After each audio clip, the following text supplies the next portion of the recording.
So husband ಎಷ್ಟು ಖುಷಿ ಆದರು? ಆ್ಯಕ್ಚುಲಿ ಈ ಎಂಟೈರ್ ಜರ್ನಿಯಲ್ಲಿ ನನ್ನ ದೊಡ್ಡ ಬಿಗ್ಗೆಸ್ಟ್ ಸಪೋರ್ಟರ್ ಅಂದರೆ ನನ್ನ ಹಸ್ಬೆಂಡ್. ಯಾವತ್ತೂ ಒಂದು ದಿವಸನೂ ಅಂಜಲಿಲ್ಲ.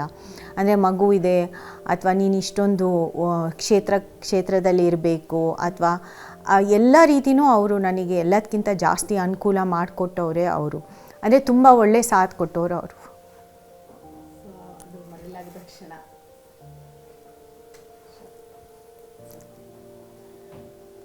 ಸೊ ಹೊರಗಡೆ ನಿಂತಿದ್ರು, ಅವ್ರನ್ನ ಬಂದು ನೋಡಿದ ತಕ್ಷಣ ಬಹಳ ಖುಷಿಯಾಗಿತ್ತು. ಹಾಂ, ಏನಂತ ವಿಶ್ ಮಾಡಿದರು?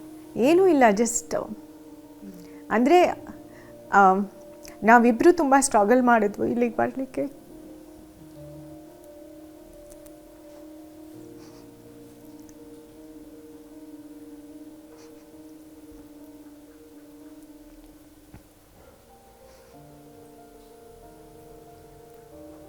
ನನಗೆ ನಿರಂತರವಾಗಿ ವಿರೋಧ ಶುರುವಾಯಿತು.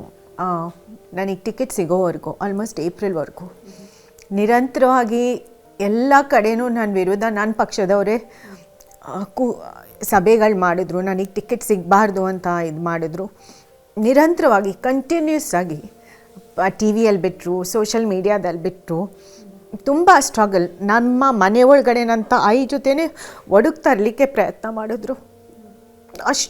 ಅಷ್ಟಿಷ್ಟಲ್ಲ ಹಿಂಸೆ, ಆ ಮಟ್ಟಕ್ಕೆ ಇಲ್ಲಿ ನಡೆದು ಹೋಯಿತು. ಆಮೇಲೆ ಯಾರಿಗೂ ಅಂದರೆ ನನ್ನ ಮೇಲೆ ಕಾನ್ಫಿಡೆನ್ಸ್ ಇಲ್ದಿದ್ದಂಗೆ ಮಾಡಿದರು. ಬಟ್ ನನ್ನ ಹಸ್ಬೆಂಡ್ ಒಂದು ದಿವಸನೂ ಅಂಜಲಿಲ್ಲ. ನಮ್ಮ ತಂದೆ ತಾಯಿ ಅಂಜಿರ್ಬೋದು, ಬಟ್ ನನ್ನ ಹಸ್ಬೆಂಡ್ ಅಂತೂ ಒಂದು ದಿವಸನೂ ಅಂಜಲಿಲ್ಲ. ಏನೇ ಇದ್ರೇನು ಒಂದು ಮಾತೂ ಯಾವತ್ತೂ ಹೇಳಲಿಲ್ಲ, ನಿನ್ನ ಹತ್ರ ಇದು ಸಾಧ್ಯ ಇಲ್ಲ ಅಂತ, ಅಥವಾ ನೀನು ಈ ಥರ ಇರಬೇಕು, ಅಥವಾ ನೀನು ಈ ಥರ ಮಾತಾಡಬೇಕು, ಯಾವತ್ತೂ ಇಲ್ಲ. ಅಂದರೆ ನನಗೆ ಅವ್ರು ಸೈಲೆಂಟಾಗಿ ಯಾವತ್ತೂ ನನ್ನ ಬೆನ್ನ ಹಿಂದೆ ನಿಂತರು, ತುಂಬ ಸ್ಟ್ರಾಂಗಾಗಿ ನಿಂತರು. ಸೊ ಅದು ನನಗೆ ನಿಜವಾಗ್ಲೂ ಹೆಲ್ಪ್ ಆಯಿತು. ಅಂದರೆ ಯಾರೂ ಒಳಗಡೆ ಇಲ್ಲಿ ಮನೇಲಿ ಏನು ನಡೀತಾ ಇತ್ತು ನಮಗೆ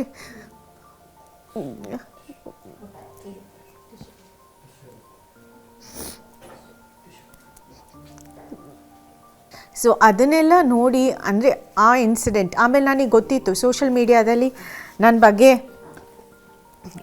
ಹಾಕ್ತಾರೆ ಅಂತ ವಿರೋಧ ಪಕ್ಷದವರು. ಈಸಿಯಾಗಿ ಟಾರ್ಗೆಟ್ ಮಾಡಬಹುದು ಅವ್ರದ್ದು ಉಡುಗೆ ತೊಡುಗೆ ಅದ್ರ ಬಗ್ಗೆ. ಸೊ ಅದನ್ನು ನಿರೀಕ್ಷೆ ಮಾಡಿದ್ದೆ. ಸೊ ಅದಕ್ಕೆ ನಾನು ಮೆಂಟಲಿ ಮೊದಲಿಂದನೂ ಪ್ರಿಪೇರ್ ಆಗಿದ್ದೆ. ಇನ್ಫ್ಯಾಕ್ಟ್ ನನ್ನ ಪಕ್ಷದವ್ರನ್ನ ಪ್ರಿಪೇರ್ ಮಾಡೋಕ್ಕಿಂತ ಹೆಚ್ಚಾಗಿ ನಾನು ವೋಟರ್ಸ್ನ ಮತದಾರನ ಪ್ರಿಪೇರ್ ಮಾಡಿದ್ದೆ.